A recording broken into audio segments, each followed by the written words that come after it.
नमस्कार, राशी संस्कृती मराठी या चॅनलवर तुमचं स्वागत आहे। वटपौर्णिमा हा सण यावर्षी 29 जून सोमवारला साजरा केला जाणार आहे। पूजेचा शुभ मुहूर्त काय आहे, राहू काळ, पूजेची माहिती, शुभ साडीचे रंग आणि टाळवायचे रंग याबद्दलची संपूर्ण माहिती आपण आज या व्हिडिओमध्ये बघणार आहोत। वटपौर्णिमा हा विवाहित महिलांसाठी अत्यंत पवित्र आणि श्रद्धेचा सण मानला जातो। या दिवशी पतीच्या दीर्घायुष्याची, उत्तम आरोग्याची आणि सुखी संसाराची प्रार्थना केली जाते। यंदा वटपौर्णिमा 29 जून 2026 सोमवार रोजी साजरा केला जाणार आहे। या दिवशी वडाच्या झाडाची पूजा करण्याला विशेष महत्त्व आहे। पौराणिक कथेनुसार सावित्रीने आपल्या पती सत्यवानाचे प्राण यमराजांकडून परत मिळवले, त्यामुळे हा दिवस पतिव्रतेचे प्रतीक मानला जातो। विवाहित स्त्रिया या दिवशी उपवास करतात, सकाळी स्नान करून नवीन किंवा स्वच्छ वस्त्रे परिधान करतात।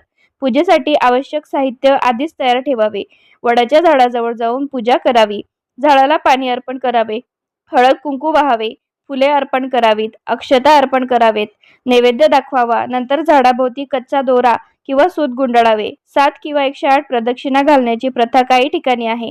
प्रदक्षिणा घालताना मनोभावे प्रार्थना करावी, सावित्री सत्यवानाची कथा ऐकावी किंवा वाचावी। यानंतर पूजा आरती करावी, वडाच्या झाडाला नमस्कार करावा, घरातील मोठ्यांचे आशीर्वाद घ्यावेत।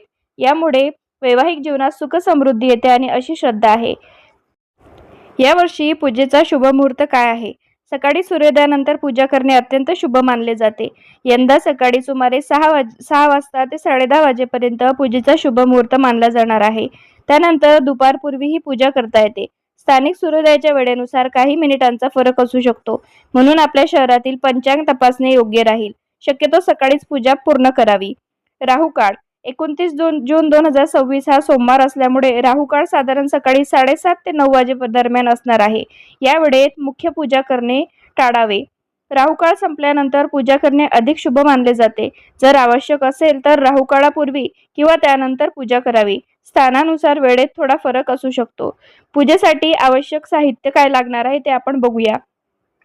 तांब्या किंवा कलश स्वच्छ पाण्याने भरलेला, हळद, कुंकू, अक्षदा, तसेच फुले, हार, अगरबत्ती, धूप, कापूर, तुपाचा दिवा, कच्चा सूत किंवा दोरा, वडाच्या झाडाला फेरा मारण्यासाठी नारळ, फळे, विड्याची पाने, सुपारी, खारीक, बदाम, खोबरे, पंचामृत, नैवेद्य, गोड पदार्थ, दक्षिणा, ओटी भरण्याचे साहित्य, हिरव्या बांगड्या, मंगळसूत्राचे पूजन, हळदीच्या गाठी, सिंदूर।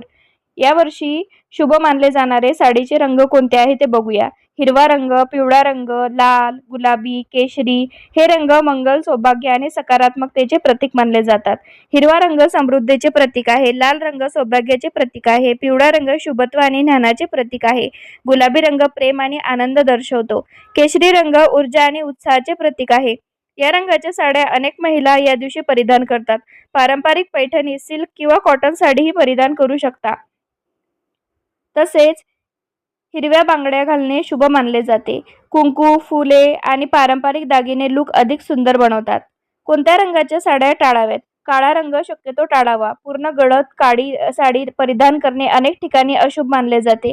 अतिशय फिकट किंवा उदास रंगही काही जण टाळतात। फाटकी किंवा अस्वच्छ वस्त्रे परिधान करू नये, मात्र याबाबत सर्वत्र एकसारखा धार्मिक नियम नाही। वेगवेगळ्या भागांनुसार परंपरा बदलू शकते। मुख्य म्हणजे महत्त्व श्रद्धेला आहे। उपवासाचे महत्त्व काय आहे? उपवास श्रद्धेने करावा, शक्य असल्यास फळाहार करावा, पुरेसे पाणी प्यावे, आरोग्याच्या अडचणी असल्यास डॉक्टरांच्या सल्ल्याने उपवास करावा, श्रद्धा आणि आरोग्य यांचा समतोल ठेवावा।